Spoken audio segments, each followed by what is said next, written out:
The DJ at the reception had a perfect record. Shannon thought every song he played was one she hated.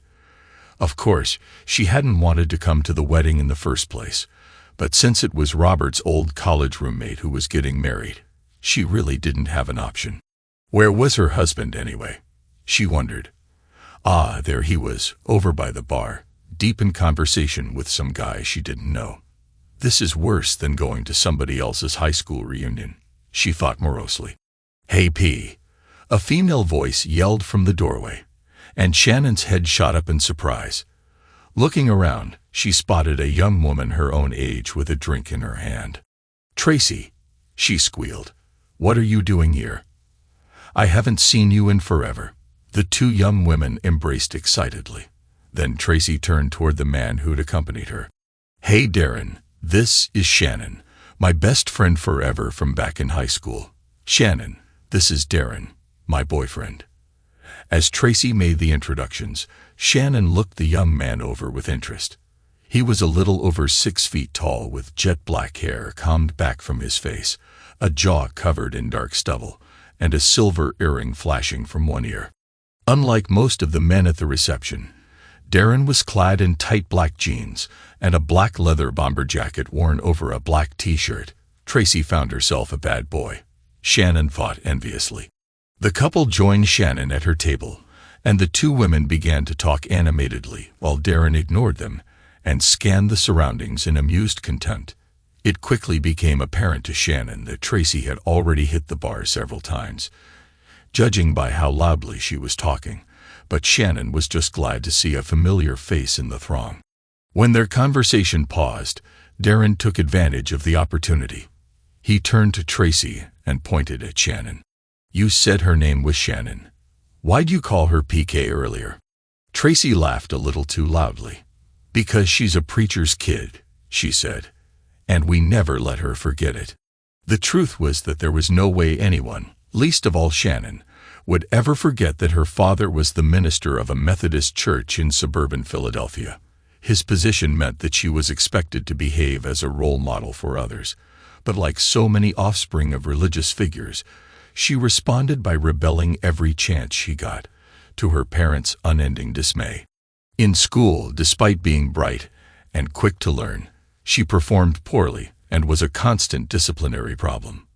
By the age of 14, she was already sneaking out of the house to meet up with the type of boys her parents did not approve of. She experimented with pot and alcohol, but fortunately did not have a tendency to addiction. She was similarly lucky with sex. A pregnancy scare early on drove home the importance of contraception, and although she continued to be sexually active, she always made her partners use protection. Her parents were not aware of just how loose her morals were, but they despaired of the crowd she ran with, especially the boys she dated. "Why can't you find a nice young man?" her mother asked on more than one occasion. But her attempts to set her daughter up with dates she considered more suitable were met with open defiance. It was in Shannon's junior year of high school that an event altered the direction of her life. Her boyfriend at the time had arrived to pick her up for a date, but when Shannon walked out to his car, she found another girl in the front seat. Despite her date's fervent assertions that he was just giving the other girl a ride, Shannon flew into a jealous rage and refused to go, retreating to her room to sulk. Later that night, she was stunned to get a phone call with the news that her boyfriend and the other girl had been killed in an automobile accident. Even though they hadn't liked the boyfriend, Shannon's parents insisted that she go to the funeral. As she sat in the pew during the service, she felt a welter of emotions: sorrow at the boy's death, guilt at the angry thoughts she'd had that night, and most of all, fear at how close she'd come to losing her own life. That last emotion caused her to re-examine her lifestyle and make significant changes. Still a rebel, she nevertheless began to keep her defiance in check. At school, she started to focus on her studies and even got a summer job to bring in some income. She also toned down her partying, being especially careful around drugs and alcohol. As her parents watched their daughter's transformation, they agreed that the accident, tragic as it was, must have been an act of divine intervention. Thanks to her innate intelligence and the work she had put into her last year and a half of high school, Shannon was able to score high enough on the placement test to get into the Community College of Philadelphia. She began commuting to the main campus, working toward a degree in business administration. Emboldened by the changes he saw in his daughter's behavior, Shannon's father began to encourage her to take part in some of the activities for singles that his parish offered. Although she showed little enthusiasm, her father went so far as to introduce her to Robert Cunningham, a young man in his late 20s who had begun attending church there. Robert was tall and clean-cut with wavy brown hair. Although he was handsome enough, Shannon was only mildly attracted to him. He was far too preppy and conventional for a young rebel drawn to bad boys.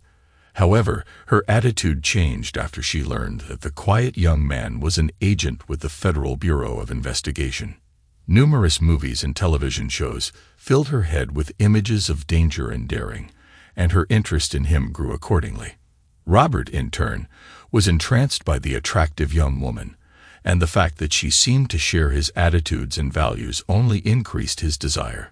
Soon the two of them were a couple, and Shannon's parents could hardly contain their joy that their prodigal daughter had returned to the fold. By the time Shannon graduated from community college, she and Robert were engaged and living happily ever after. Shannon told Tracy about her life, and her friend instantly picked up on the sarcasm in Shannon's voice. "So where's your hubby anyway?" she asked. "Shannon, you mean SpongeBob SquarePants," Shannon replied with barely concealed contempt. "What did you call him?" Tracy asked with a giggle. "SpongeBob SquarePants," Shannon repeated. "I call him that because he's a total square and he's spending all the fun out of my life," she said bitterly. Tracy couldn't help but laugh. "Come on, Shannon, I thought you married a cross between the Lone Ranger and Elliot Ness," she teased. Her words clearly provoked Shannon. "It's more like I married a CPA," she said spitefully. "No, that's not fair. An accountant would be more exciting than Robert. I don't know what he does. He never talks about his work. When he comes home, all he wants to do is relax and hang around the house. There's no excitement in my life. No fun at all." She was about to say more when she spotted her husband heading their way. Robert had been talking on his cell phone and now had an apologetic look on his face. Before he could speak, Shannon introduced him to Tracy and her date. "Tracy is my best friend from high school," she said, and Tracy grinned. Robert shook hands and then turned back to Shannon. "Honey, I'm really sorry, but we're going to have to make an early evening of it. I'm on call tonight, and something has come up at work." Shannon had been none too excited about the wedding reception, but the idea of spending another night at home watching television just added to her foul mood. Before she could respond, however, Tracy intervened. "You don't have to take her home, Robert. Darren and I can give her a lift. Let her hang with us for a while." Robert looked at Tracy uncertainly. Shannon hadn't told him much about her high school days, but his impression of Tracy wasn't wholly positive. He wondered how much the young woman had had to drink, although her boyfriend seemed sober enough. Something about him made Robert uneasy. As he hesitated, Shannon chimed in. "Come on, Robert, I really don't want to sit around the house all by myself on a Saturday night. When the reception is over, I'll catch a ride back with Tracy and Darren." "All right," he said finally, "but it'll probably be pretty late when I get in, so don't wait up for me, honey." With that, he kissed her and then went to pay his respects to the bride and groom. As soon as the door closed behind him, Shannon turned back to Tracy with a look of gratitude on her face. "Thanks, girlfriend. I would have screamed if I'd had to spend another night at home." "Let's go get another drink," Tracy suggested. Before they could do so, Darren spoke up. "You don't really want to hang around this morgue, do you? Let's go somewhere and have some fun." "Yeah," Tracy enthused, her eyes shining. "Let's blow this place and go find a little excitement." Shannon hesitated momentarily. This wasn't exactly what she told Robert she would do. But then she dismissed her reservations. If he's going to go off and play G-Man, there's no reason why I can't go out and have a good time for a change. As the three of them went outside, Shannon was surprised to see Darren and Tracy heading for a motorcycle. "I haven't ridden on one of those in years," she exclaimed. "Can we all fit on it?" "Sure," Tracy said enthusiastically. "You get behind Darren, and I'll sandwich you in." "What about helmets?" Shannon asked. Darren laughed. "Helmets are for wimps." He swung his leg over the bike and then turned around to look at Shannon as she hiked up her skirt and climbed on behind him. The thrill of doing something daring made her feel a jolt of excitement, and she couldn't help but wonder if this bad boy found her attractive. As soon as Tracy had settled in behind her, Darren took off, revving the powerful engine and peeling away from the wedding party. When he took a sharp turn at high speed, Shannon squealed involuntarily, a mix of fear and exhilaration gripping her as she clung tightly to the seat in front of her. Darren turned to give her a knowing grin, and Shannon couldn't help but wish her husband were more like him. By the time they arrived at their destination, the vibrations from the bike and the closeness of Darren had stirred something within Shannon. As she swung off the bike, she reminded herself, somewhat regretfully, that Darren belonged to Tracy. When the three of them entered through the street-level door, Shannon realized they had arrived at a dance club. The pounding music and flashing lights immediately transported her back to her wilder days, and she almost skipped across the floor as they moved through the semi-darkness. Tracy headed straight for the bar, calling out, "Hey, I want to do some shots. How about you guys?" Before Shannon could answer, Darren grabbed her hand and leaned in to speak into her ear above the noise. "Want to try something way better than booze?" he asked. "You'll like it, I promise." Shannon pulled back and looked into his eyes, which seemed to pierce through her. She felt a sudden urge to prove herself to him. "Okay, what is it?" she asked. He grinned and said, "Allow me to introduce you to Molly." When Shannon looked at him in confusion, he quickly produced 2 pastel-colored tablets from his pocket. He took one and swallowed it with ease. After a moment's hesitation, Shannon decided to follow suit and took her own tablet. "You're going to love Molly," Darren said with a laugh, making Shannon feel as though they were conspirators. He then turned toward the bar, corralled Tracy, and shouted over the music, "Come on, let's dance." The three of them squeezed into the crowd and began dancing together. At one point, Shannon leaned and yelled into Darren's ear, "What about Tracy? Doesn't she like Molly?" Darren shook his head. "Booze is her thing," he yelled back. Sure enough, Tracy soon disappeared, only to return clutching another shot glass. After dancing for a while, Shannon began to feel a sense of warmth and well-being envelop her. The music seemed to meld with her mellow mood, and the rhythms of the lights blended with the motion of her body. She moved closer to Darren and Tracy, and the three of them felt like one entity. The sensation was amazing and unlike anything she had felt before. Eventually, she noticed that Tracy had found a vacant chair and had passed out. Darren went to check on her but quickly returned to focus his attention on Shannon. A euphoric feeling washed over her, and as the music continued, she wished the night would never end.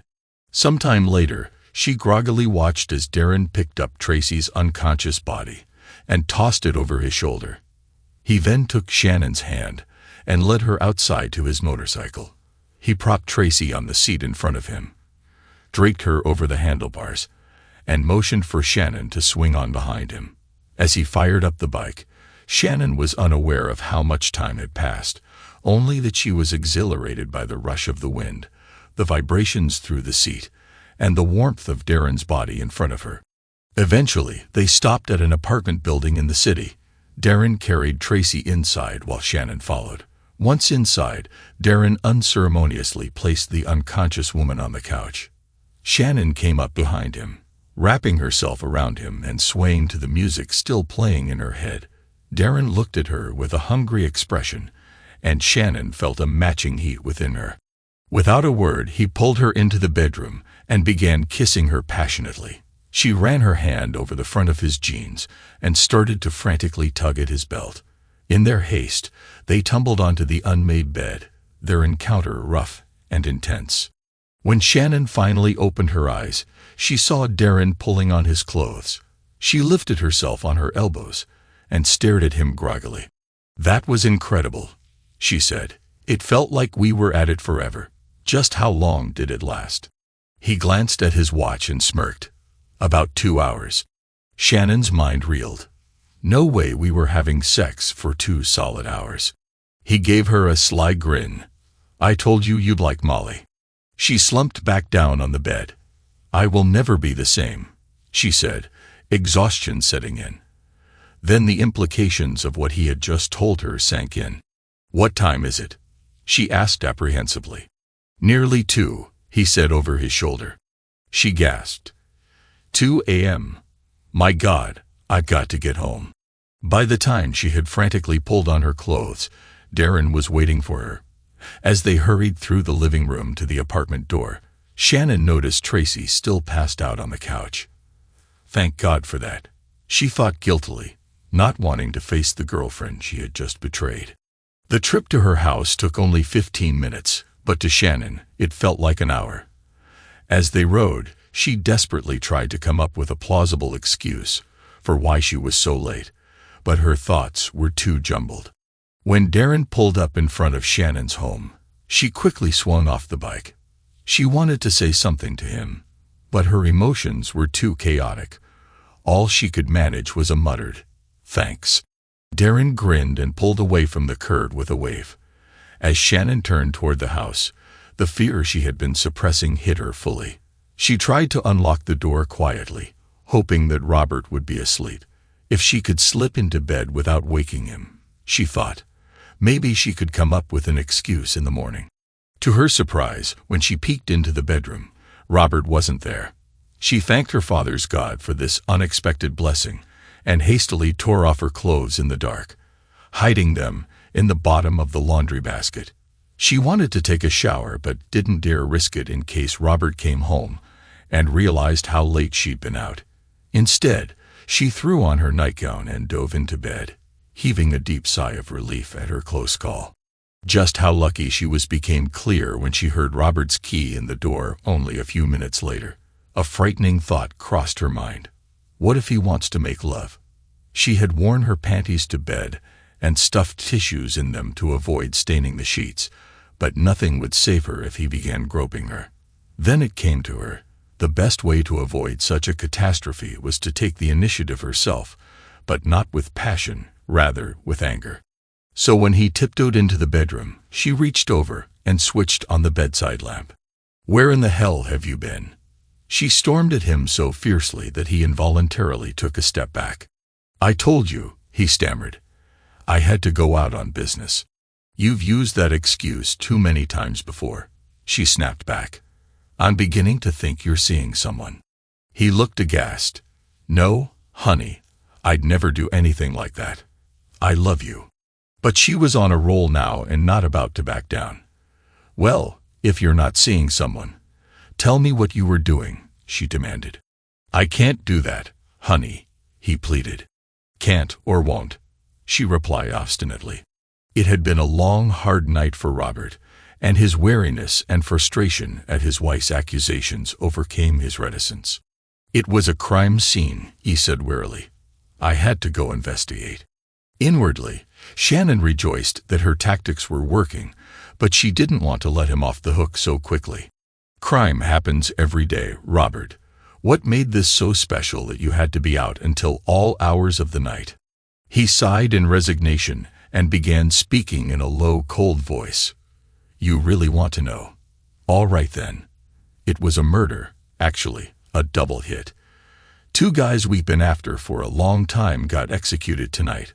Whoever did it hauled them out to a landfill, put a gun to their heads, and killed them." Resignation turned to resentment in Robert as he continued. "They put bags over their heads, tied their hands behind them, and forced them to kneel in the garbage before they shot them. You know why they put bags over their heads?" Shannon shrank back at his vehemence. "I guess so they couldn't see the faces of the men who kidnapped them," she ventured. "They didn't give a damn if their victims saw them," Robert said in an angry tone. "Have you ever seen a bullet hit a melon? The same thing happens when you shoot a man in the head. They put bags over their heads to keep the brains from splattering everywhere. He shook his head at the memory and stared off into space. Both of them were shot in the back of the head. When the medical examiner pulled the bags off, there wasn't much left of their faces. Anyway, that's what I was out doing while you and your friends were having fun at the wedding reception. Are you satisfied now? Shannon said nothing, but her pale face and wide eyes made clear the impact his story had made. Robert quickly finished undressing, climbed into bed, and pointedly turned his back to her. She switched off the bedside light and pulled the covers around her, pleased that her strategy had successfully diverted his attention. What a wild night, she thought as she rolled over to go to sleep. As she drifted off, the image that filled Shannon's mind was not her encounter with Darren, but the execution-style slaying that Robert had described. Her last conscious thought was a wish that she hadn't pushed Robert quite so far. Shannon slept until noon the next morning. When she finally woke, Robert was cool toward her, but he began to warm up as the afternoon went on. Yet, instead of feeling relieved that his anger had faded, Shannon just felt depressed. Saturday night had been an exciting and satisfying adventure, but now her life was slipping back into its mundane routine, leaving her even more restless. Her encounter with Darren had rekindled impulses and desires she hadn't felt since high school. Returning to her humdrum existence seemed almost unbearable. She was still feeling down when she left for work the next morning, though that was usually how work made her feel. Her business administration degree had landed her a position as an administrative assistant to the director of procurement services at the school district of Philadelphia. She didn't like the director, who was a lecher constantly trying to sneak peeks down her blouse or up her skirt.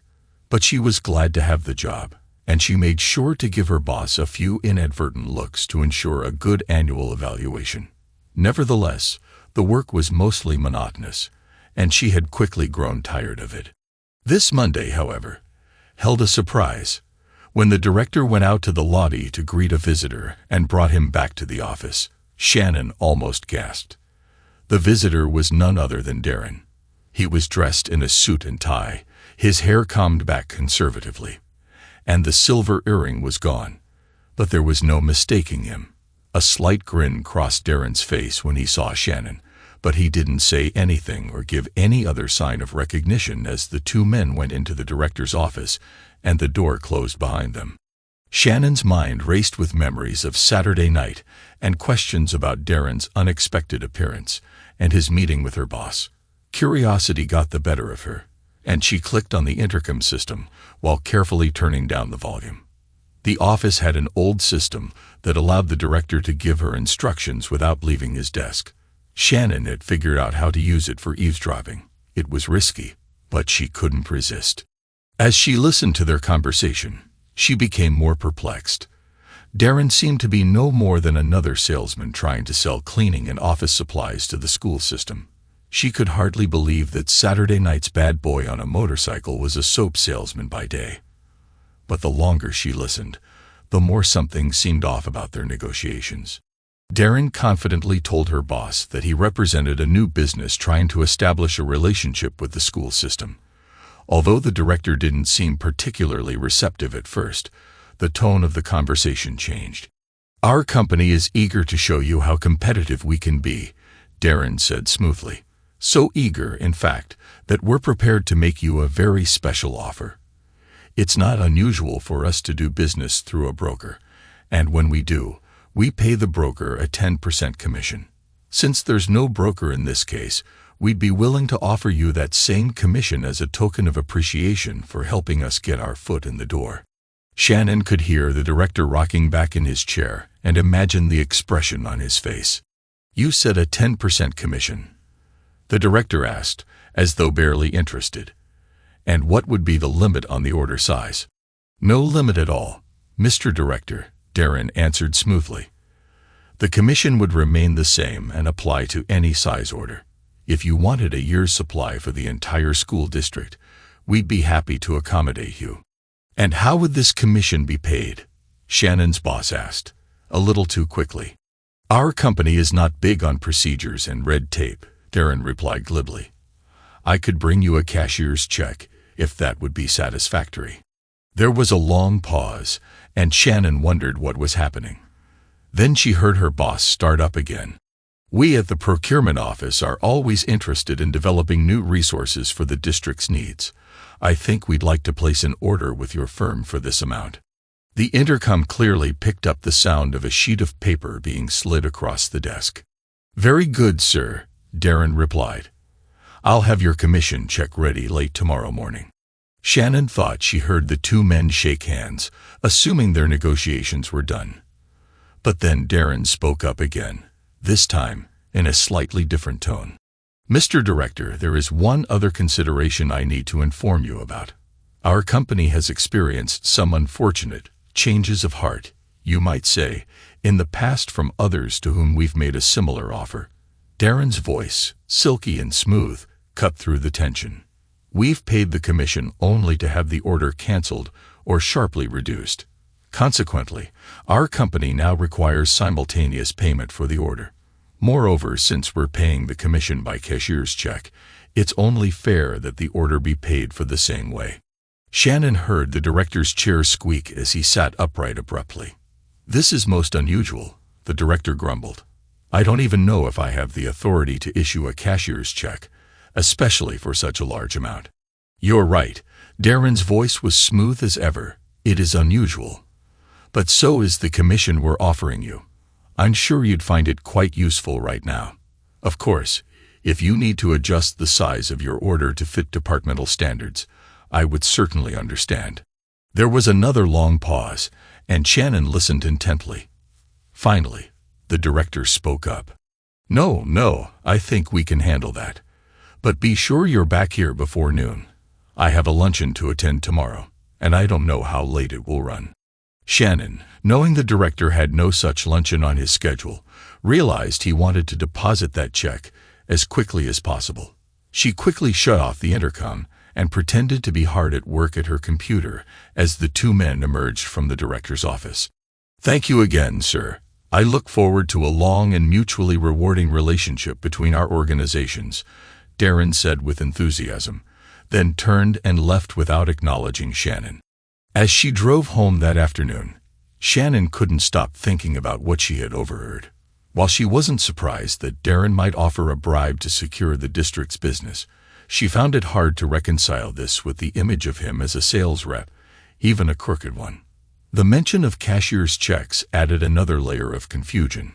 Why risk the deal by insisting on that payment method? Her thoughts shifted to the director, and she shook her head in disgust. It was no surprise that the old lecher was willing to accept a bribe. For a moment, she considered reporting what had happened, but the thought quickly passed. It wasn't her problem. Her thoughts kept returning to Darren. His appearance at her workplace had stirred up a flood of emotions she struggled to control. That night, she dreamt about him. The next morning, when Darren arrived at the building, the director rushed out to greet him like a celebrity. "No interruptions, Shannon," he barked, making Shannon struggle to control her grimace. As soon as the two men disappeared behind the closed door, she quickly switched on the intercom. When the director asked if he had the commission, Darren's voice sounded oily and confident. "I do," Darren replied. "And just to show you how confident my company is in you and the school district, let me present our cashier's check before I even see your order and your payment." Shannon could almost see the scene unfold as the director eagerly accepted the check and scanned it. After a brief pause, she heard him say, "Everything seems to be in order." "Very well, here's our check along with our order and the amount we discussed yesterday. I had to pull some strings to get a cashier's check for this amount, but here it is." "Thank you, sir," Darren replied smoothly. "You won't regret it. And let me remind you that our arrangement will remain in place for any future orders as well. You'll see, this will be a very profitable arrangement for all of us." "Very good," the director said. "Now, if you'll excuse me, I have to get to that lunch." The two men then reappeared in the anteroom, and the director told Shannon he was off to lunch. She nodded and said she would take her lunch break as well. As soon as the men were gone, Shannon grabbed her coat and hurried to her car. Navigating through lunch-hour traffic, she wondered what she was getting into but continued driving until she arrived outside the shabby apartment she remembered from Saturday night. She sat in her car, waiting, hoping she had read the situation correctly. It wasn't long before Darren arrived and walked toward the front door. Shannon quickly got out of her car and ran toward him. "Darren, wait," she called out. He turned, his face first showing surprise, then wariness. "Hello, Shannon. You might as well come inside," he said, holding the door for her. Once inside, with no one else present, Darren turned to her, arms crossed. "What are you doing here?" he demanded. Shannon ignored the question and said, "I listened to you. I heard everything you and the director talked about. I know you bribed him." "So," Darren asked, his tone surly, "are you going to turn me in?" Shannon ignored the question again and added, "I think there's more going on than bribery. I don't believe you're a soap salesman. I think you're a con man. I think that check you gave him wasn't any good," Shannon said, her voice steady. Darren's mouth curved into a crooked grin, but his eyes remained cold. "You're smarter than I thought. Yes, the whole deal was a con, and the check I gave him was as phony as a politician's promise. But the check he gave me from the school district was good as gold, and I've already cashed it." "What happens when the director tries to cash his check and finds out it's fake?" Shannon asked. "Won't he come after you?" Darren's grin grew more insolent. "That's the beauty of this particular sting. He's screwed no matter what.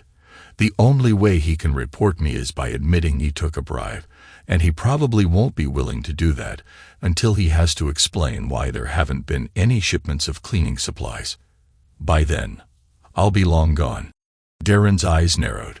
"So, how much do you want to keep quiet?" "I don't want your money," Shannon said evenly. Darren looked visibly surprised. "No? Then what do you want?" Shannon met his gaze with intensity. "I want you to take me with you." Darren's surprise turned into contemplation. Then his smile returned. "Are you sure? Do you really want to leave your loving husband, your nice home in the suburbs, and your 9-to-5 job?" he asked mockingly. "Do you really want to give all that up to run with me?" A fierce look crossed Shannon's face. "I think I've been looking for someone like you my whole life," she said huskily, throwing herself against him and kissing him passionately. Darren's hands gripped her hips, pulling her closer. Shannon began to pant, but before things could go further, Darren grabbed her by the hair and yanked her head back, staring into her eyes. "I'm leaving town right away. I'll be outside your house in an hour. If you're not ready, I'm not waiting." "We're leaving on your motorcycle," Shannon said breathlessly. "No, I'll be in a car," Darren corrected. "Sometimes you have to leave your toys behind when you live this kind of life." "What about Tracy?" Shannon asked. "Like I said, you have to be ready to leave your toys behind. Now get going and be outside your place at 1:30, or I'll leave you behind as well." Shannon kissed him again and then dashed for the door. She quickly drove to the nearest bank branch, withdrew money from her checking and joint savings accounts, and then sped home. Once there, she grabbed a suitcase and a makeup bag, hastily packing the essentials she couldn't live without. On her way back downstairs, she picked up a piece of paper to write Robert a note but struggled with what to say. Finally, she scribbled a simple "sorry" and left the note on the kitchen counter along with her wedding ring. She went to the front porch to wait for Darren.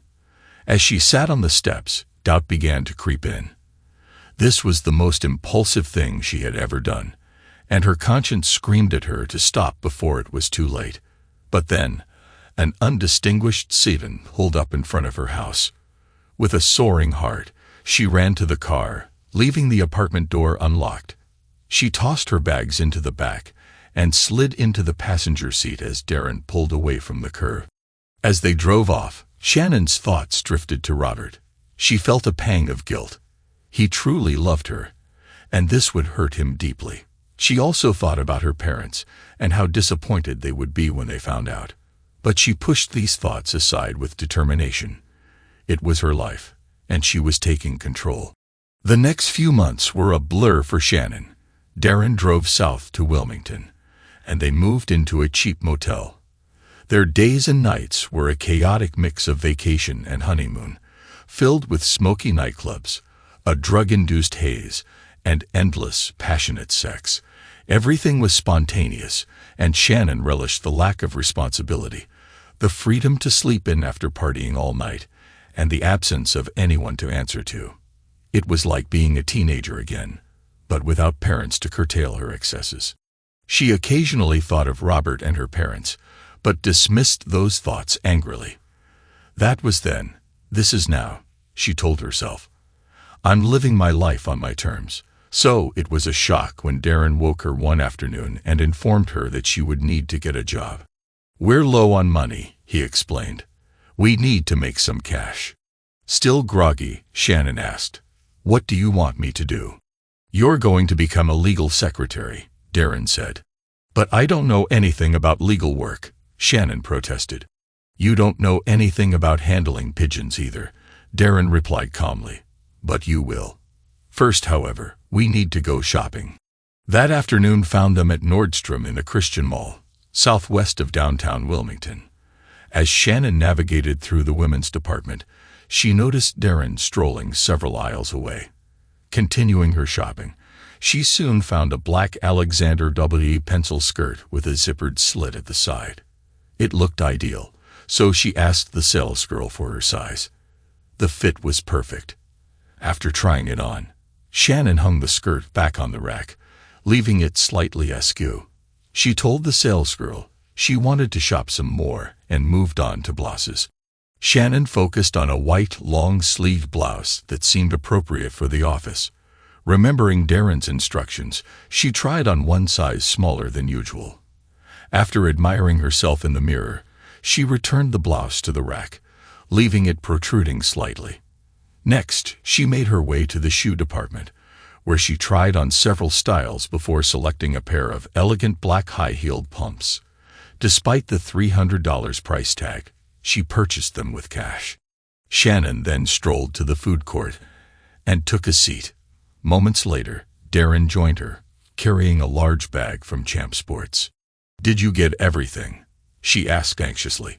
When Darren nodded, she added, shouldn't we get out of here? Nah, Darren said dismissively. We're clear. How can you be so sure? Shannon asked. Simple, he replied. Stores aren't looking for a man to shoplift women's clothing. Someone might have seen you browsing, but they usually don't pay much attention to a man in the women's department. Besides, the expensive shoes serve a purpose. What purpose? She asked, still uneasy. 3 reasons, Darren explained. First, salespeople in footwear keep a close eye on the merchandise, so shoes are hard to swipe. Second, expensive footwear usually has ID chips that must be disabled before they leave the store. And third, if anyone was suspicious of you, they'd forget about you once you made a purchase. A shoplifter wouldn't buy anything, especially something that costly. Despite Darren's reassurances, Shannon felt relieved when they finally returned to their motel. Darren turned on the Weather Channel, watching for a few minutes before turning off the TV. Looks like tomorrow will be a good day for hunting pigeons, he said. Here's what we're going to do. Shannon was uneasy about becoming a part of Darren's con game. It was one thing to go along for the ride with him. It was quite another to actively participate. Yet, she saw no way to avoid it. At noon the next day, she made her way nervously down Delaware Avenue toward DuPont Park. She was dressed in the clothes Darren had shoplifted the previous day, hoping she looked like the secretary she was supposed to be. She spotted Darren on the opposite side of the street and half a block ahead of her. As she reached the small park, Darren made a subtle gesture, and she noticed a man seated on a bench near the fountain.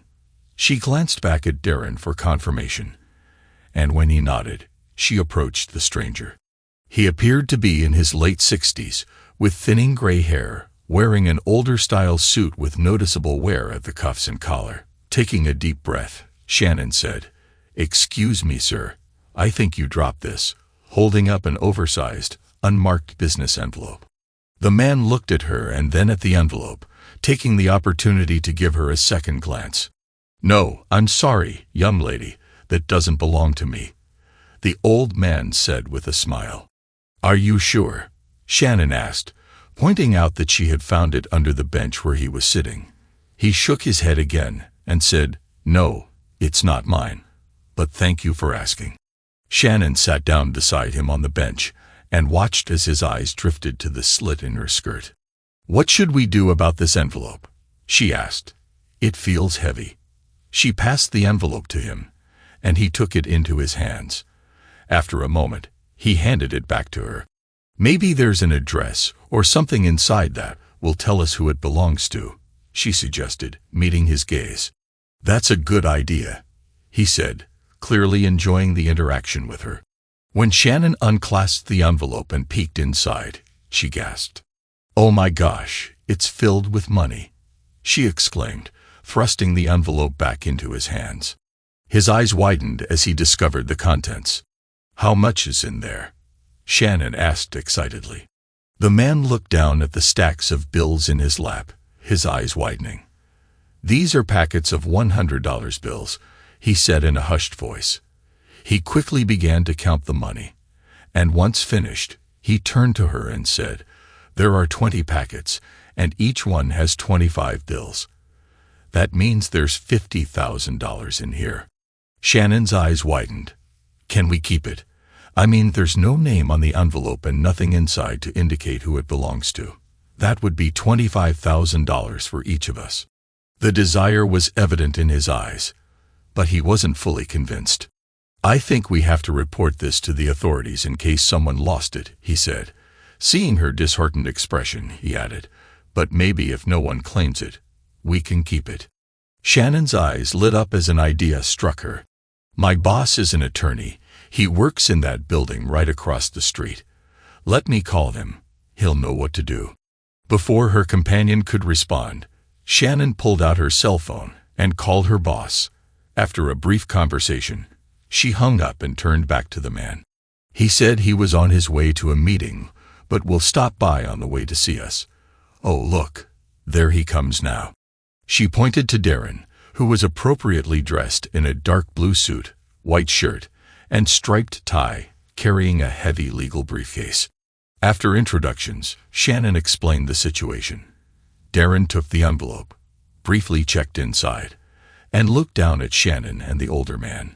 "I know exactly what this is," Darren said confidently. "I've seen it before. This is drug money. Someone was going to make a payoff, and something went wrong." "What do we do now?" Shannon asked. "We'll have to notify the police, of course," Darren replied. "But I'm happy to inform you that once a few formalities are completed, the money belongs to the finders." Shannon squealed in delight and hugged Darren. He returned her embrace warmly. "Before you get too excited," Darren interrupted, "there's one small complication." The two seated on the bench looked at each other in alarm before turning back to Darren. "The problem," he continued, "is that an unmarked envelope is a common ploy used by drug dealers to launder money. They claim to have found it, and when it goes unclaimed, they take possession and end up with clean money." "But we're not drug dealers," the older man protested. "I know that," Darren responded, "but you need to convince the police, not me." He paused, letting the realization sink in before continuing. "I think I know a way. If each of you were to contribute some of your own money, it would demonstrate your good faith to the police. Besides, no drug dealer would put up their own cash like that." Seeing the doubt in the older man's face, Shannon quickly spoke up. "That makes sense to me. How much would we have to put up to show good faith?"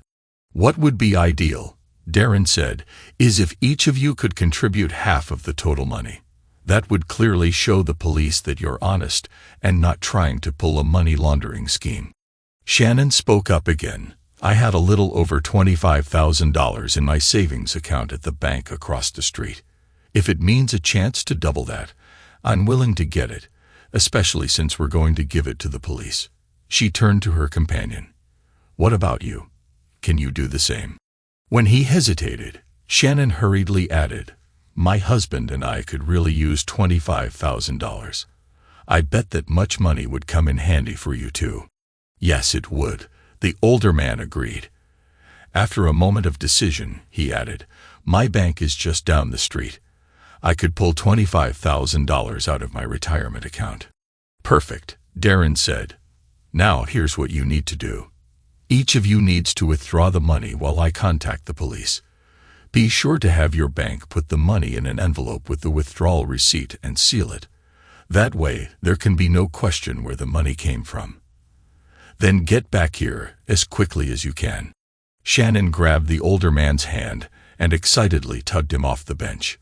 Come on, let's go, she said. He gladly held her hand as they walked out of the park. After crossing the street, he somewhat reluctantly released her to head to his bank. Shannon waited with her envelope. When the gray-haired man returned, puffing from his haste, Darren took the big envelope they had found and opened it to show them the $50,000 inside. He then added the envelopes from Shannon and the older man, closed the flap, and sealed it. There, Darren said triumphantly. Now the police will know it hasn't been tampered with. He checked his watch and pulled out his cell phone. Turning away, he made a call, and it was clear from one side of the conversation that something was amiss. Darren turned back to them, holding his finger over the phone speaker. There's been an accident, and the detectives have been delayed. It'll be about 15 minutes before they can get here. He looked around and then back at them.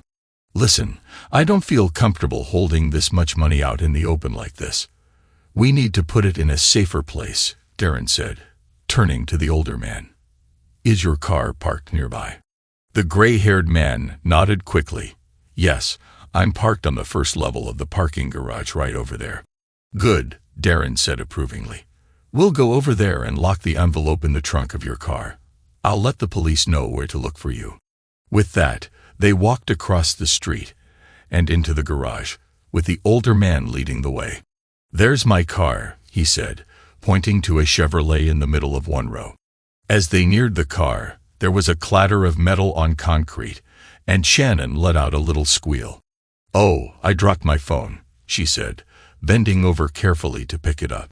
When she stood up, she saw the older man had been watching her. She held the phone out to him. Do you think it will be okay? He took the phone from her to examine it, and Shannon watched over his shoulder as Darren switched the envelope with the money for an identical one from his briefcase. As Shannon and her friend turned back toward Darren, he held up the envelope and asked the older man to open his trunk.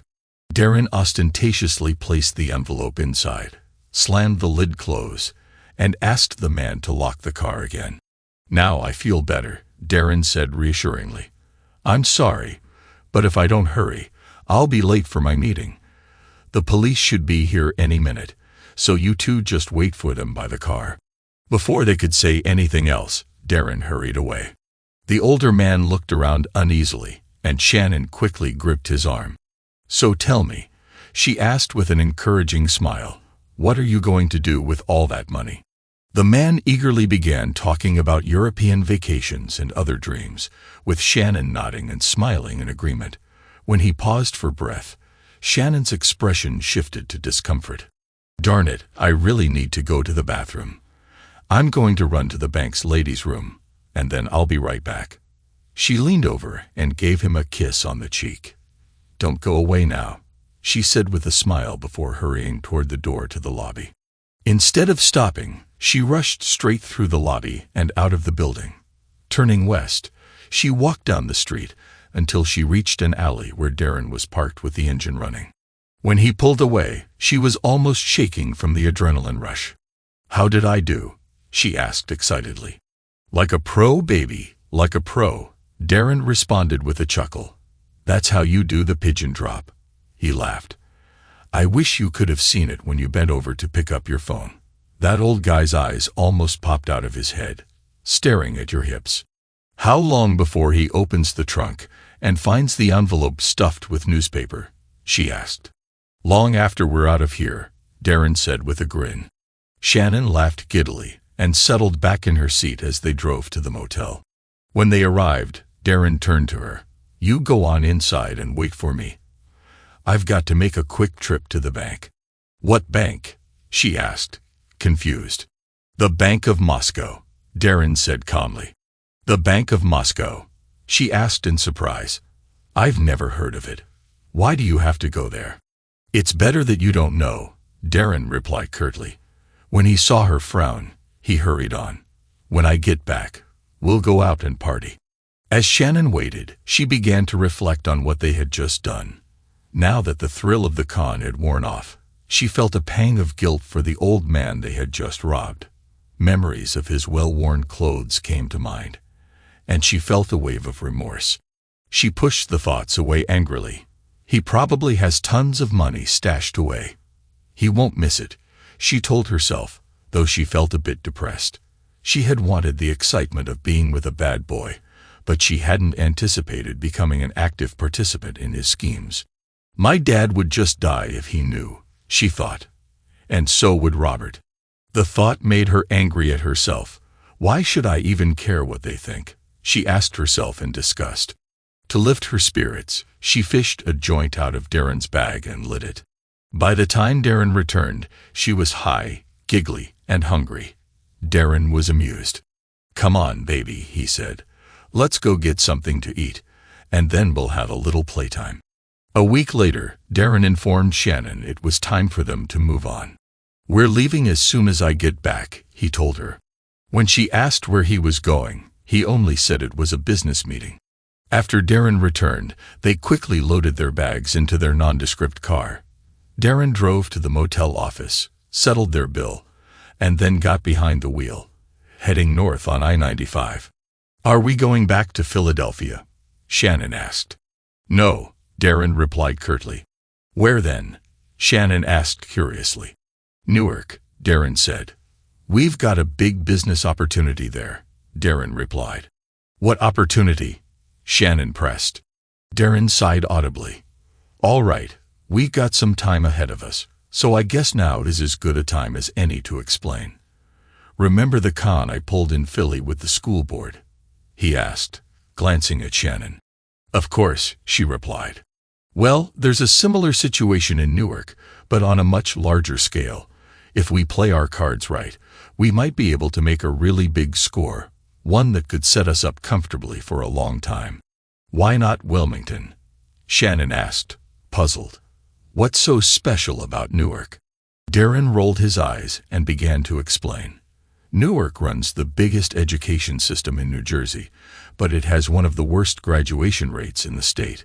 The system got so bad that the state government took it over back in 1995 and has been running it ever since. It's also underfunded and rife with corruption." "That doesn't sound very promising to me," Shannon said. "You'd think so, but there's another side to it," Darren continued. "The problems are so well known that the system has received a lot of money from well-meaning donors trying to help. That guy who started Facebook donated $100 million, and other rich people have chipped in as well. Everyone's looking for ways to jumpstart the system, and that's where we come in." Shannon's confusion was evident. "What does this have to do with us?" "The latest quick fix they're trying is giving computers to students to help with their schoolwork," Darren explained. "But you know they'll just end up spending all their time on Facebook or playing games." "Maybe so," Shannon said, "but who cares? The point is that it's a big opportunity for us. We offer to sell them a whole shipping container full of iPads at cut-rate prices, and they'll jump at the offer." "Where are we going to find a container full of iPads?" Shannon asked incredulously. "Our friends at the Bank of Moscow already have one," Darren replied. "Okay, now you've got to tell me," Shannon demanded. "Who the hell is the Bank of Moscow?" "It's not really a bank," Darren said. "That's just what I call it because they're willing to fund scams and underwrite other kinds of crime. The truth is, they're part of the Russian mafia." "Why would the Russian mafia want to fund other people's deals? Why not just pull the jobs themselves?" Shannon asked. "Simple," Darren said. "They can make a lot of money without taking any risk. If the con goes sour or the borrowers get arrested, they don't lose anything." "That sounds risky," Shannon said. "They're not like a regular bank," Darren explained. "If you borrow money from them, you pay it back plus interest, no matter what. If you end up in jail, your family has to pay. There's no getting out of the loan from these guys. Shannon wasn't convinced. But what if the family can't pay or won't pay? Darren shuddered. Trust me, you don't want to know what happens then. Let's just say the Bank of Moscow doesn't have a debt problem. They always collect. So where did these Russian guys get a shipping container of iPads? Shannon asked. Darren rolled his eyes, as if speaking to a child. They hijacked it, of course. And they're just going to give it to us? Shannon asked, still not understanding. No, Darren said slowly. They're not going to give it to us. They're going to lend it to us, along with the cash we need as seed money. In return, they get half the proceeds from our little con game. Half. Shannon exploded. We take all the risk, and they get half. It sounds like a lot, I know, Darren said. But think about it. Where else do we have a chance to score $2 million in one deal? $2 million. You're kidding, right? Shannon said. Do the math, Darren said. There are 10,000 iPads in that container, and they're the fancy ones with 128 gigs of memory. They'd retail for $800 each. We sell them to the school system at half price, which makes them look like heroes and nets us $4 million. We split that with the Bank of Moscow and walk away with a cool $2 million. With that kind of money, we can go anywhere and do anything. Shannon's skeptical look remained. Do you really think you can con the school board into buying stolen merchandise? Darren grinned. Our new partners tell me that the guy we have to deal with is Gordon Sermon, the head of the Newark's Future Today Foundation. This guy is politically ambitious and not too picky about where possible campaign funds come from. They think he's touchable. I don't understand, Shannon said. How are we going to do it? Darren paused, grinning even more broadly. I'm not going to con him. You are. Shannon gasped, startled. I don't know how to do something like that. Don't worry, baby, Darren said. I'll coach you every step of the way. He'll be putty in your hands. The day after they checked into an inexpensive motel near the Newark airport, Darren and Shannon made a trip to Manhattan for another shopping spree. They returned with a complete wardrobe for Shannon, including lingerie from Agent Provocateur, a dark gray Armani women's suit from Saks Fifth Avenue, and a pair of black suede Burberry high-heeled ankle boots. Her only actual purchase was the boots, for which she paid in cash. The rest of the evening was spent going over Shannon's role and how to handle any questions or issues Gordon Sermon might raise. Darren had already been in contact with Sermon's office at the foundation to set up the appointment and introduce Shannon as Miss April Johnson, Vice President of Sales for Global Resources. All marks are the same, Darren reassured her. If you can get them to focus on the rewards, they'll convince themselves that everything else you're saying is true. Once they start visualizing the prize, they want to believe you. Shannon spent a restless night, nervous about her role and uneasy about her increasing involvement in Darren's schemes. Yet she could see no way to back out. The next morning, jittery and unable to eat, she felt a bit better once she put on her power suit and ankle boots. Before she left for the foundation's offices, Darren reminded her, "Remember, baby, you have a secret weapon. It's hard for a man to say no to someone like you." Once settled in Sermon's office, Shannon launched into a rehearsed pitch. Global Resources, she explained, had acquired a container of 10,000 tablets at distressed prices. These were the deluxe $800 models, but her firm could offer them to the foundation at half price if they took the entire lot. It was a preposterous story, and Shannon was sure Sermon would kick her out soon. However, as she went through her proposition, it became clear that Sermon was paying more attention to her body than her words. To test this, she crossed and uncrossed her legs several times, noticing his focused gaze. Realizing this could work to her advantage, Shannon's confidence grew. She shifted from the deal's details to praising the foundation's work and Sermon's role. As he responded positively, she began to describe the impact of acquiring so many tablets for the school system, the favorable publicity, and the political implications. The people of Newark are looking for a leader who has the vision to address the city's problems and the decisiveness to get things done, she said. This could be a real inflection point for the right man. As she spoke, she leaned toward him, causing her jacket to gape open and reveal glimpses of her bra. My company would be interested in supporting such a leader, she continued smoothly. We'd be prepared to contribute seed money to help get a political campaign in motion. We're talking about 1% of the sale as a sort of commission, which would go a long way toward getting a mayoral campaign rolling. Sermon considered this, then replied slowly, $40,000 would certainly be helpful. Shannon interrupted as Darren suggested, No, Mr. Sermon, not 1% of our price to you. 1% of the retail value. His eyes widened. $80,000.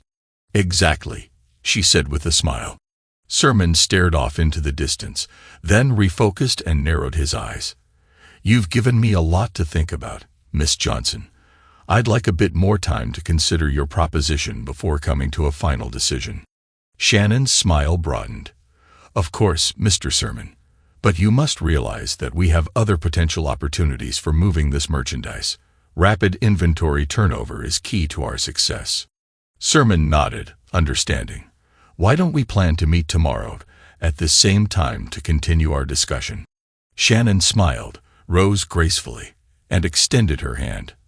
I'll be looking forward to it, she said smoothly. As she left his office, she added a slight sway to her hips. When Shannon returned to Darren, she was bursting with excitement. Oh God, Darren, I think it just might work. He hardly asked any questions, and when I started talking about what this could do for him, you'd have thought I was giving him a hand job. Darren was equally thrilled. You know what this means, Vave? If we can pull this off, we'll walk out of here with $2 million. Darren's excitement led him to grab Shannon and kiss her passionately. Their enthusiasm quickly turned into a heated moment, and they found themselves shedding their clothes in a rush before collapsing onto the unmade bed in a fervor of passion. As Darren immersed himself in the moment, he exulted. Do you miss your old life now? Do you miss good old SpongeBob? Shannon, caught up in the ecstasy, clung to him and declared, The hell with him, the hell with them all. This is what I want. Just give it to me now. The next day, Shannon returned for her follow-up appointment wearing another shoplifted outfit. This one, while still business appropriate, featured a shorter skirt and a blouse with a plunging neckline. She entered Sermon's office with confidence, and his initial response only reinforced her positive outlook. Miss Johnson, I've given your company's proposal a great deal of consideration, and I find it extremely interesting. She thought to herself, he's hooked, working hard to keep her triumph from showing. However, Sermon continued, in the course of my research, I came across an interesting situation I'd like to share with you. About 9 months ago, the school system in Philadelphia contracted to purchase a large quantity of cleaning supplies from a new vendor. When no supplies were ever delivered, an investigation revealed that the head of purchasing had accepted a bribe from the fake supplier. Shannon's excitement quickly turned to fear. Oh God, she thought, he knows about us. The police must be outside, ready to arrest me. Her heartbeat raced, and sweat began to bead down from her armpits. It took all her effort not to bolt for the door. But Sermon continued. What I found particularly interesting was that the bribe was in the form of a cashier's check, which turned out to be as fake as the supply contract itself. Shannon wondered if she might faint. Sermon smiled smugly. The philosopher George Santayana famously said that those who fail to learn the lessons of history are doomed to repeat them. So rather than risk repeating that ugly lesson, I'm going to accept your proposal, but with 3 conditions. If you cannot meet all 3, then we have nothing further to discuss.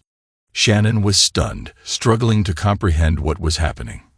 He's not going to arrest me, she thought in confusion. He's actually going to take the deal. Oblivious to her inner turmoil, Sermon went on. Here are my conditions. First, the campaign contribution your company wishes to make must be in cash, delivered concurrently with the merchandise. Shannon's mind raced. How are we going to get $80,000 in cash? But she kept her face impassive as Sermon continued. The second condition is that I need to see the merchandise myself. I'm not buying anything until I see all 10,000 of those iPads. When Shannon remained silent, Sermon cleared his throat. My third condition is of a different, more personal nature. Before we conclude our transaction, you will need to spend a night with me at the Metal Inn Hilton. Shannon gasped, jumping out of her chair in shock. Before she could express her outrage, she took a deep breath, sat back down, and struggled to maintain her composure. I was not expecting something like this from you, Mr. Sermon. I am taken aback by what you're demanding. I believe the best thing for me to do is discuss this with my colleagues. Good day, sir. With that, she rose and stalked to the door. Sermon's parting words made her stop. Please don't take too long thinking it over, Miss Johnson. My offer is time-sensitive. Rapid inventory turnover, you know. Fuming, Shannon said nothing further. When she returned to the motel, her angry scowl made it clear to Darren that things had gone awry. Before she could speak, Darren demanded, "What happened? What went wrong?" When Shannon told him about Sermon's cash demand, Darren didn't see it as an unsolvable problem. I didn't expect that, but I think we can work around it. Let me talk to the Russians and see what they say. He was untroubled by Sermon's requirement to see the merchandise. The Russians have the container at Port Newark. I'll arrange a special showing for Sermon when I call them about the $80,000. This can work for us, Shannon. It'll be okay. Shannon's anger escalated. No, it won't, she shouted, because I'm not going to sleep with that pig. Darren's eyes widened. That's his third condition. He wants to sleep with you. This is great. It means he's in. We've got him, baby. We've got him. Shannon was taken aback by his response. I'm not a hooker, she protested. I don't want to spend the night with that sanctimonious jerk. Darren grabbed her by the shoulders, making her wince. Grow up, Shannon, Darren said. It's time you understand that in this game, you use every trick you've got. Yesterday, you were showing a little cleavage and crossing your legs. Now, just use a little more to seal the deal.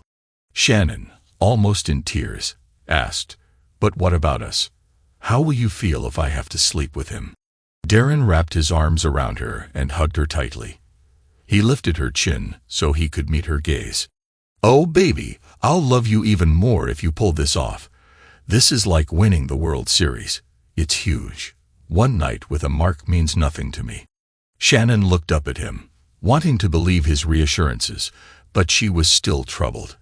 She had never wanted to be part of the con in the first place and felt increasingly used by Darren.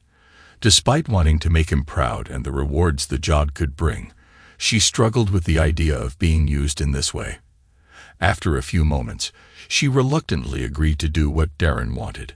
With the crisis averted, Darren shifted focus back to Sermon's conditions and proposed a plan. Now that we know we've got him, I think we can use the cash as leverage, he said. Under Darren's guidance, Shannon called Sermon to confirm that the deal was acceptable and agreed to meet him at the hotel 2 nights later. Sermon was clearly excited, but was brought back to reality by Shannon's counter-condition. We have a condition of our own, Shannon said.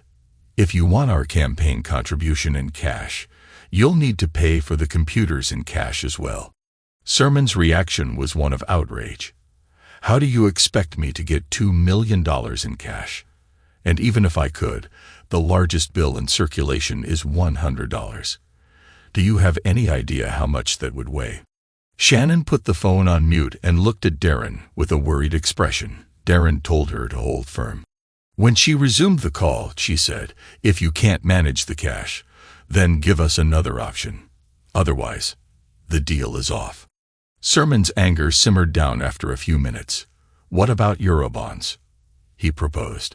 The foundation has a substantial quantity of Eurobonds in its endowment. I could use those for this purchase. Would that work?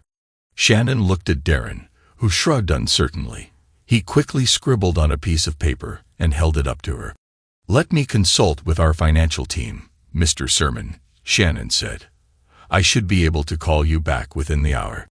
After hanging up, Darren contacted his Russian contact and explained the situation. After a lengthy conversation, he hung up and shared the news with Shannon. The Russians said Eurobonds are issued by corporations and governments in Europe, and they work like bearer bonds. As long as the bonds are legitimate, they can be redeemed for cash. The Russians use them frequently for money laundering. So, if the bonds are valid, they'll take them. Shannon was uncertain. "So, what does that mean?" Darren began to dance around the room. "It means we've got him," he crowed. "He wants this deal bad. I'll bet he's already drafting his campaign announcement." Shannon, after her initial elation, found her emotions fluctuating. Darren's praise made her feel important, but at times she felt like a pawn in his game, used for his purposes. The idea of being forced into this role stung deeply. Despite her reservations, she found herself walking through the lobby of the Metal Inn Hilton 2 days later. She wore a dark gray maxi dress that fluttered around her heels and hugged her figure enticingly. The standout feature was the cowl back that revealed her braeless back. The outfit, which Darren had helped her select, was both sexy and sophisticated. Arriving early, she positioned herself on the far side of the lobby. When she saw Sermon approach, she turned away, allowing the arch of her back to be visible. Sermon nearly rushed to her side, eager to meet her. During dinner, accompanied by several bottles of wine, Sermon spoke extensively about the Foundation's achievements, attributing all successes to his leadership. Shannon pretended to be engrossed, but her thoughts drifted as she caught sight of a man who resembled her father. The resemblance triggered memories of her father's lectures. "You can't do that, Shannon. Good girls don't act that way. You don't want people talking about you."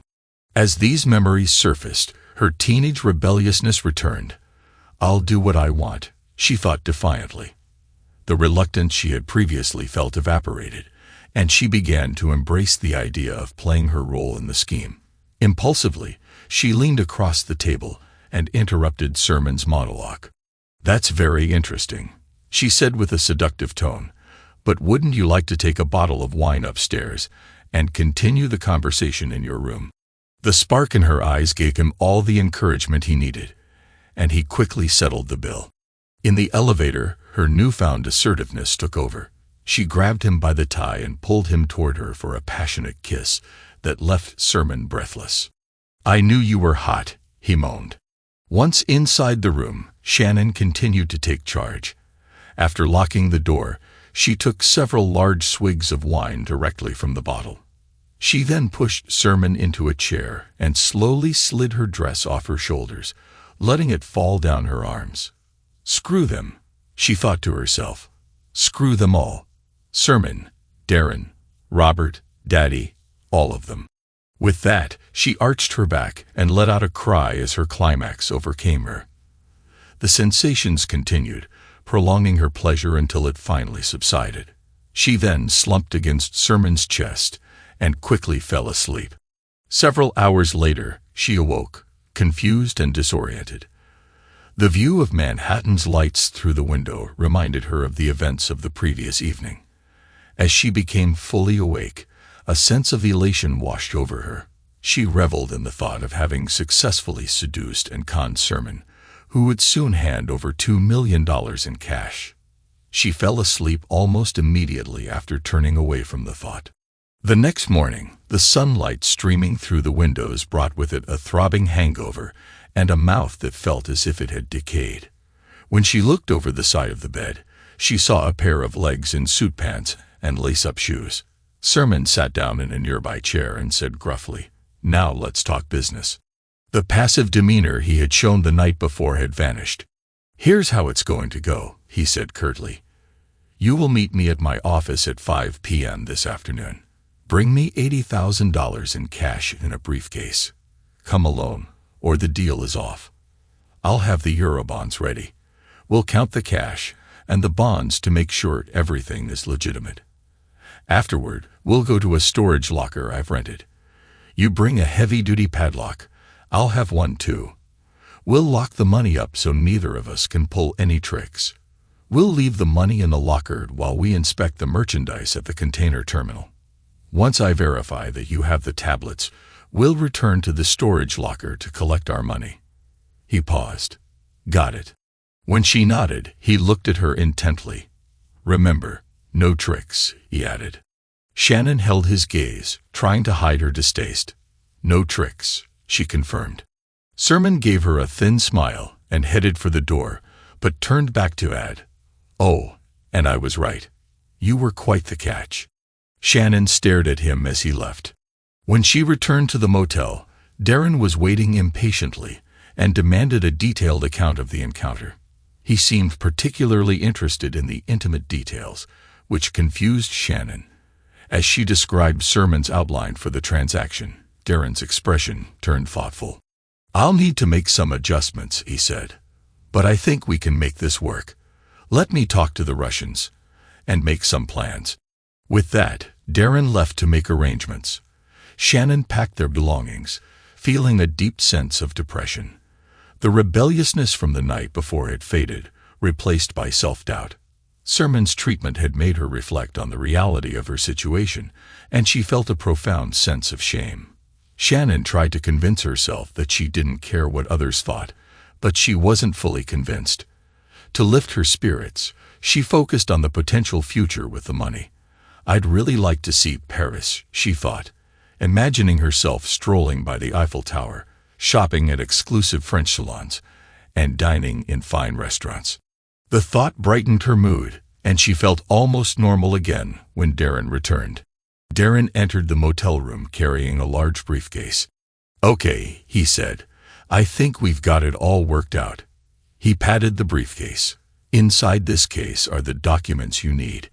Guard it with your life until it's locked up in that storage unit, because if anything happens to it, the Russians will be on us like a shark on a seal." Shannon shuddered at the imagery and asked, "So, how's it all going to work?" "It's probably better if you don't know," Darren replied. "That way, you can't inadvertently give anything away." Shannon didn't appreciate his lack of confidence in her. But before she could protest, Darren continued, "There's one more bit of acting you'll need to do to seal the deal. After that, we're home free." She listened to his instructions and smiled. "I can do that," she said confidently. Just before 5 p.m., Darren dropped Shannon off outside the foundation offices. "Remember, baby, in an hour or so, we'll be rich," he encouraged. Shannon walked toward the building, lugging the briefcase. She was surprised by how heavy it was, filled with stacks of $100 bills. Sermon awaited her anxiously. When he tried to take the briefcase, she pulled it back. "Easy, easy," he soothed. "I'm just going to count it." He pointed to a metal-clad carrying case on a nearby table. "The Eurobonds are in there. You can check them if you want." Shannon approached the briefcase, totaling the face value of the bonds. She pulled one from the middle, took a photo of it with her cell phone, and emailed it to the account she'd been given. A few minutes later, her phone rang. A voice with a Slavic accent confirmed, "They're real. You can proceed." Shannon sighed with relief and nodded at Sermon. "All right," Sermon said. "Let's get going." They each picked up their briefcases and went to Sermon's Mercedes. He drove in silence for a few miles until they reached a somewhat run-down self-storage facility. Shannon's doubts must have shown. As Sermon explained, "I chose this place because nobody ever comes here. We won't be disturbed." Sermon stopped in front of a roll-up door, and they both got out. After unlocking it, Shannon saw only a shelf unit along one wall. Sermon slid his briefcase onto the shelf and signaled for her to do the same. "The money will be safe here until we get back from the container terminal," he told her. They exited the storage unit, and Sermon locked the door. Shannon attached the padlock she'd brought, ensuring neither could access it without the other. "Now, let's go check out the tablets," Sermon said. He drove east, then turned south onto Corbin Street and into the port's container terminal. The vast area was filled with brightly colored shipping containers and towering loading cranes. Shannon consulted the directions Darren had given her and directed Sermon to a narrow street lined with containers. They stopped next to a bright blue container. Sermon checked the numbers and handed Shannon a key. He unlocked the padlock and opened one of the two doors. Inside, the container was filled with large boxes bearing the familiar Apple logo. Sermon pulled out a folding knife and opened one box to reveal smaller boxes inside. He opened one and pulled out an iPad, exclaiming with satisfaction. "I told you," Shannon said.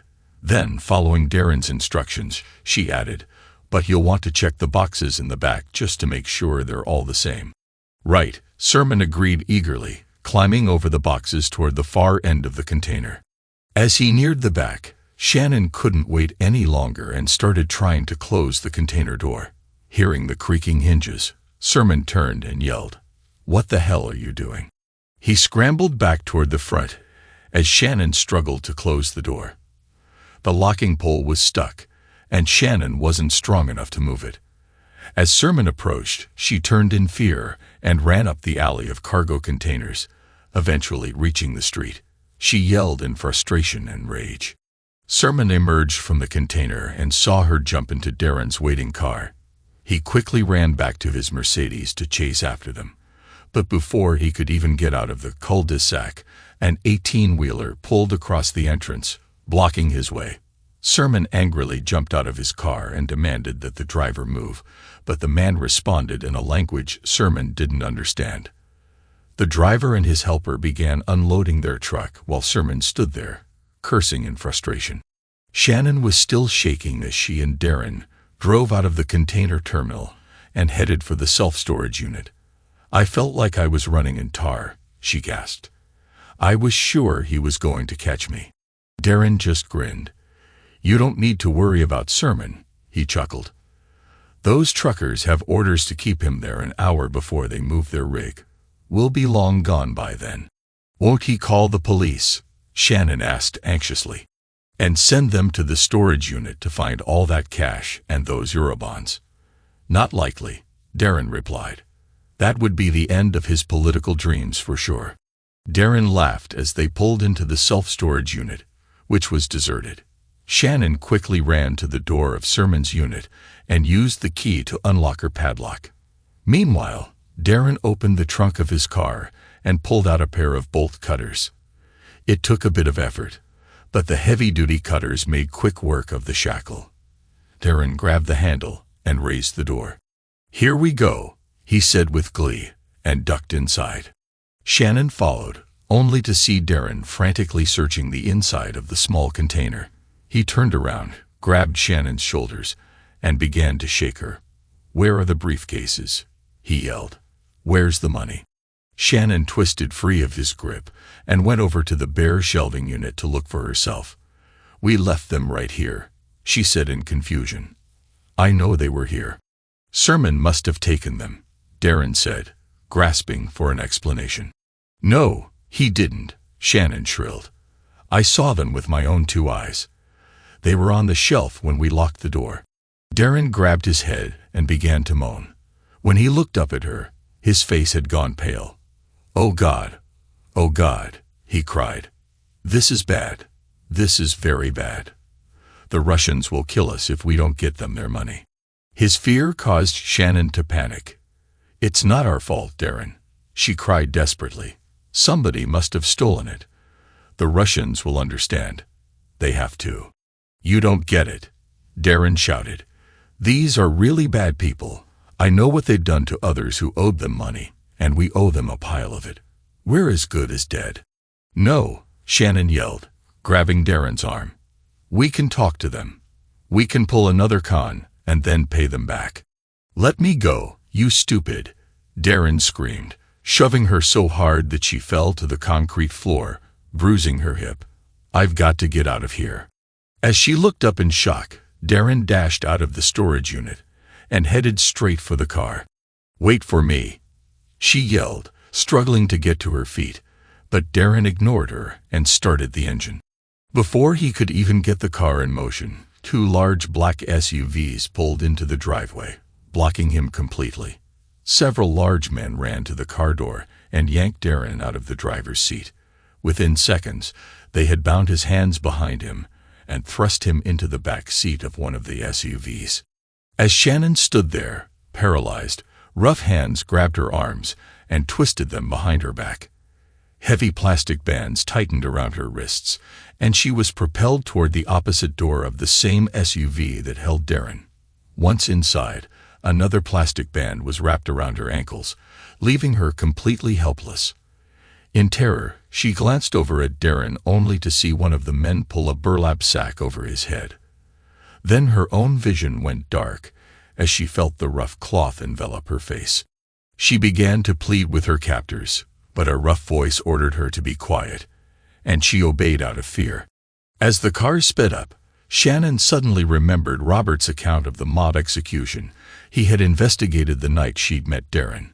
His description of the double murders came back to her vividly, and she began to sob in terror at the thought of her face being blown off inside the burlap bag. Hot, burning tears flooded down her cheeks, and mucus ran over her upper lip and into her mouth. She gasped to breathe, which only made her cry harder. Her panic-stricken mind desperately searched for some miracle that might provide salvation. Maybe someone would see them and report it to the police, she thought. But then she remembered the tinted windows and lapsed into self-pity. It's not fair, she thought. I'm not a bad person. I don't deserve to die. But when she thought about how she treated Robert and her family, she had to admit that she wasn't a very good person after all. In her feverish state, Shannon was haunted by the image of the old man they had framed in Wilmington. As her thoughts turned to her family, she tried to recall the religion her father had worked so hard to instill in her.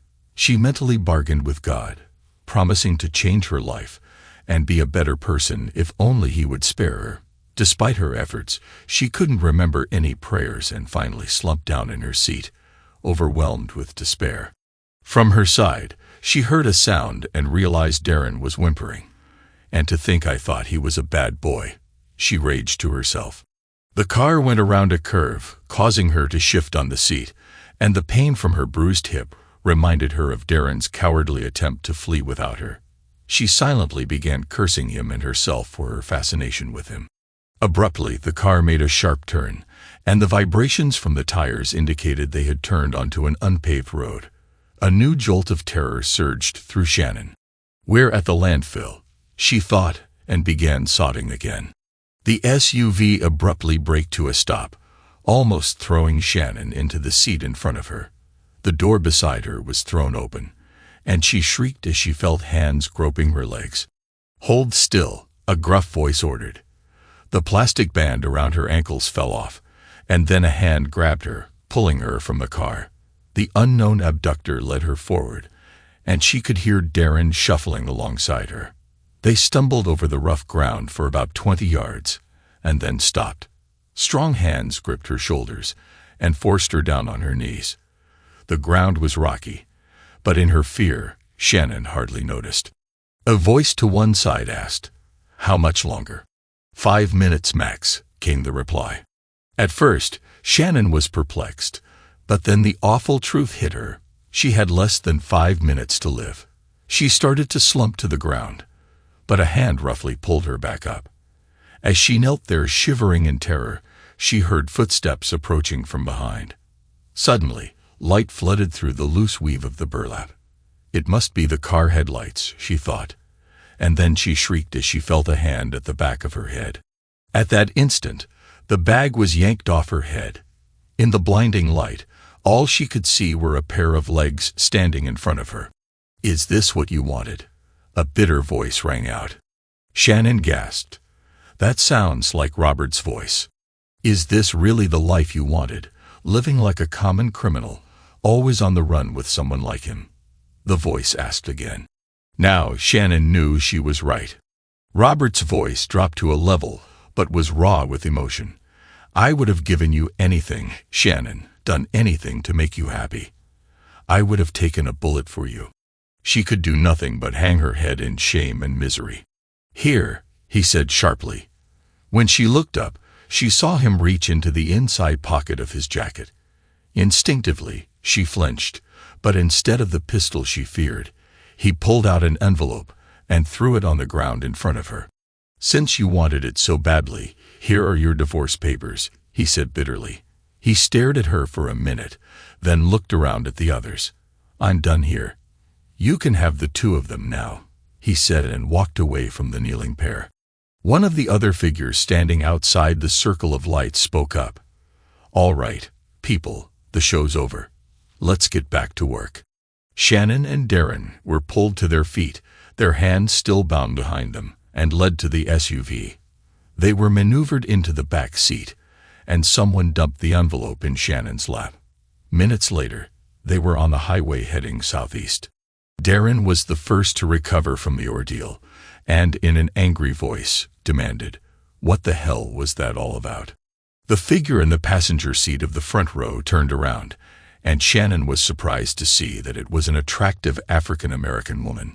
"That was a little professional courtesy we provided to a fellow FBI agent who wanted a chance to confront his ex-wife," she said. "We decided to add the theatrics." "The FBI," Darren sneered. "I should have known.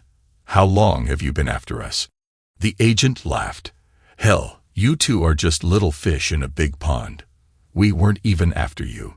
We were using you as bait to get the real bad guys, the Russian mafia. We rounded up the whole lot of them this afternoon." Comprehension dawned in Darren's eyes, and he angrily snapped, "You were the ones who took the money from the storage locker." The woman grinned at him. "Of course we took it. Evidence, you know." Darren glared at her with hatred. "You a hole. You stupid schmuck. You should be thanking us. If we hadn't arrested them." The agent shot back. "Your friends, the Russians, were planning to off the two of you as soon as you got the money out of the storage locker. We've had you and them under surveillance for a long time. We heard them plan it." Shannon gasped, and Darren's bravado evaporated. After a while, Shannon asked, "Where are we going now?" The agent looked at her for the first time. "Why, the Essex County Jail, of course," the agent said. "What did you expect?" Shannon's face drooped to her chest. The agent glanced back and forth at the pair in the back seat, then turned to Shannon with a puzzled look. "Why in the world would you leave Robert Cunningham for this little piece-off?" Shannon couldn't meet her eyes. "I guess I always had a thing for bad boys." "What bad boy?" the agent asked contemptuously. "You mean that little coward with the wet pants?" Shannon glanced over and saw the crotch of Darren's jeans was soaked. When Darren saw her looking, he turned his face away to stare out the window. The agent driving the car swore. He pissed himself. "Damn, I'm going to have to clean the back seat again." The female agent laughed and then turned back to Shannon. "You wanted a bad boy?" she asked scornfully. "You were married to one of the baddest FBI agents on the East Coast. That man has more decorations for bravery than most agents hope for in an entire career. Your ex-husband has taken down mob bosses, bank robbers, and serial killers, and you wanted a bad boy." "I never knew," Shannon said in a small voice. "Yeah, you didn't know," the woman said harshly. "And you nearly killed him. A lot of us thought he wasn't going to make it after you ran out on him. That man loved you so much, and you treated him like he was trash on the street." She took a deep breath to calm herself. "But after tonight, I think he'll be okay. And when he's back on the market, there are a lot of single ladies in the bureau who are going to be after him. You know what? I might just be one of them." The agent behind the wheel gave a mock groan. "Damn, Alice, I thought you were hot for me." The female agent laughed and playfully cuffed his shoulder. "Shut up, Reeve. You know your wife would skin you alive if she heard you talking like that." Before she could say anything more, the driver announced, "We're here," and made a sharp turn into the admitting area of the blue-painted complex of the Essex County Correctional Facility. Shannon and Darren were escorted into the building and led down a corridor. As they walked along the fluorescent-lit hallway, the female agent took Shannon's arm and pulled her off to the right, away from Darren. They came to an empty holding cell. After the agent directed Shannon inside, she slammed the door shut and left. Shannon slumped down on the cot chained to the wall, trying to process everything that had happened. The adrenaline rush of the sting on Sermon, The terror of imminent death, the flood of relief when she realized she would live, and the shame of Robert's confrontation had left her emotionally exhausted. Thinking about how Darren had abandoned her to try to save himself, she felt a sense of relief at being separated from him. Even if he hadn't tried to abandon me, she thought, his Russian friends would have killed us. How could I ever have been tempted to run away with someone like him? She reviled herself and then recalled what the female FBI agent had told her about Robert. It was clear that the woman had a completely different view of the man she had married. She thinks he's a hero, Shannon marveled. She thinks he's hot. A clang from somewhere in the building caused her to look up, and the sight of the barred door reminded her of the future she faced. The thought of spending years in prison was deeply depressing, and the worst of it was that she had no one to blame but herself.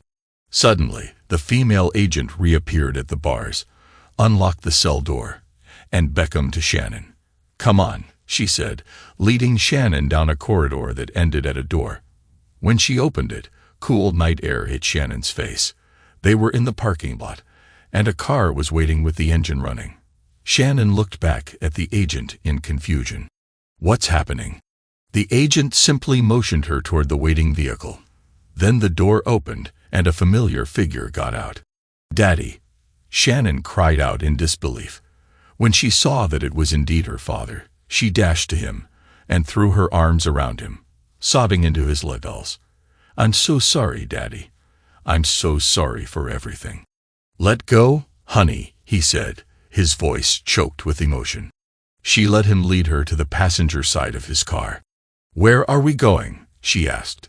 "We're going home, honey," he said gently. "But I don't understand," she said plaintively. "Why am I free? How did you know to come get me here?"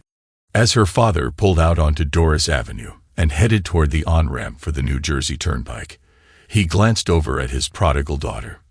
"Robert called me," he said. "He asked me to give you a message. He said, tell her this is a parting gift from SpongeBob." Shannon gave a little cry of pain and began to weep again.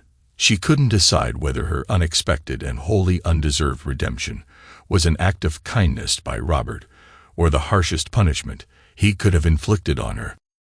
Thanks to everyone who took the time to listen to today's stories. If you enjoyed it, please consider liking and subscribing if you haven't already. Feel free to share your thoughts on the events in the comments below. Take care.